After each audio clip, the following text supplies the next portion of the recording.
Okay, so let's talk about how to find the slope-intercept form of a line when you're given the graph. Now, you already know how to find the slope. So the first step is to find the slope, and you have two ways you could do that often.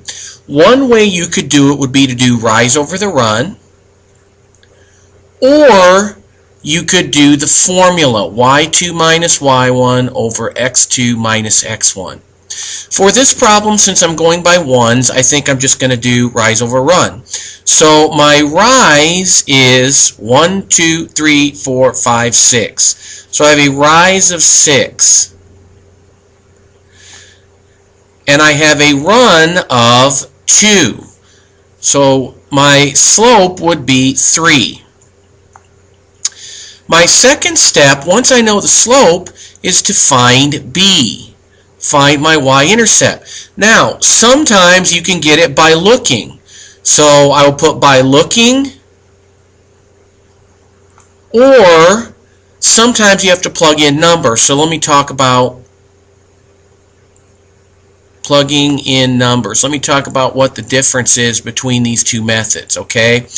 In this example, I can tell by looking what my y-intercept is. This is the point 0, 1, so my y-intercept is 1. The y value is 1. So I could just immediately write that. Now let's pretend we don't know that, and if I can't tell, like maybe this crosses somewhere in the middle and I can't quite tell where, how else would I get this? Well, what I could do is I would rewrite the slope-intercept form, y equals mx plus b, but I have already calculated m, so I can substitute and write y equals 3x plus b. Now I just need to know what b is. So to get b, if I knew another x and y value here, I could plug all those in and solve for b. Well, actually I know that. If I look at this point here, this point has a value of -1, -2. So if I take -1, -2 and plug them in for x and y, then I'll know everything except b, and I can solve for b. So this is x and this is y. So I put the -1 where the x normally goes, and I put the -2 where the y normally goes, and I start to solve this. So I get -2 equals, well, this is going to be -3 plus b. And then if I add 3 to both sides, so I add 3 to that side, I get b by itself on one side, and on the other side I have -2 plus 3 is 1. So my y-intercept is 1, and my final answer is y equals 3x plus 1. And that's what I said here. I said that b has a value of 1. But sometimes you can't read it exactly because it's between 2 points and you're not sure if it's quite halfway.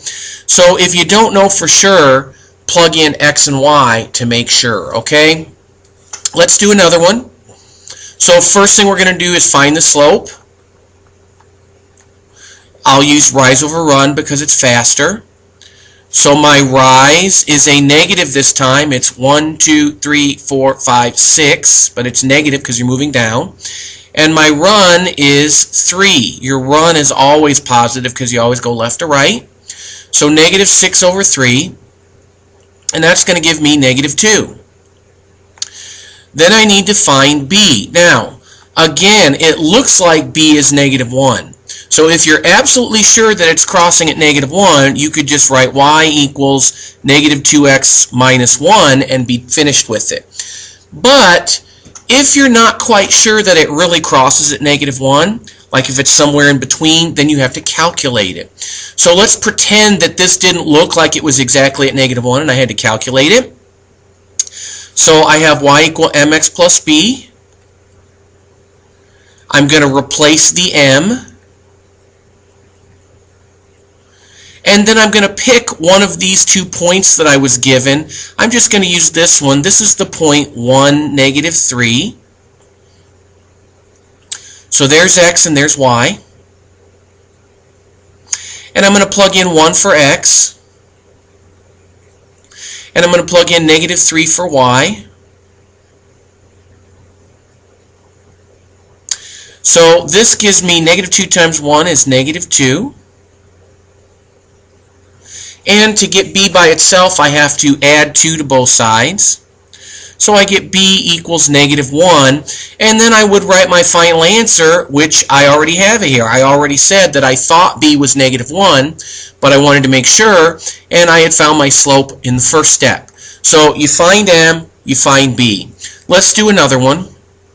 So to find m here, it's rise over run. So it's going to be 1, 2, 3, 4. And my run is 2, so that gives me positive 2. And then here it looks like b is negative 1, but just in case, let's calculate b. And plus it's good practice, because sometimes it won't be. Okay, so I have y equals 2x plus b, and I have to find b. To find b, I'm going to use x and y. I'll just use this one, 1, 1. Normally we have to be really careful and make sure that we put the x in the right spot. Like sometimes people will take the x and put it here. But notice x goes in the second spot. Now here it's not really going to matter because x and y are the same. But sometimes it's easy to make a mistake. So this x goes over here. And this y goes there. And I multiply. I get 1 equals 2 plus b. And if I subtract 2 from both sides, I get b equal negative 1. So I guess I was right when I said it looked like it was negative 1, and it actually does cross there. So I have y equals 2x minus 1. Okay? So hopefully you found that helpful, and I'll do a few more examples for you in just a minute.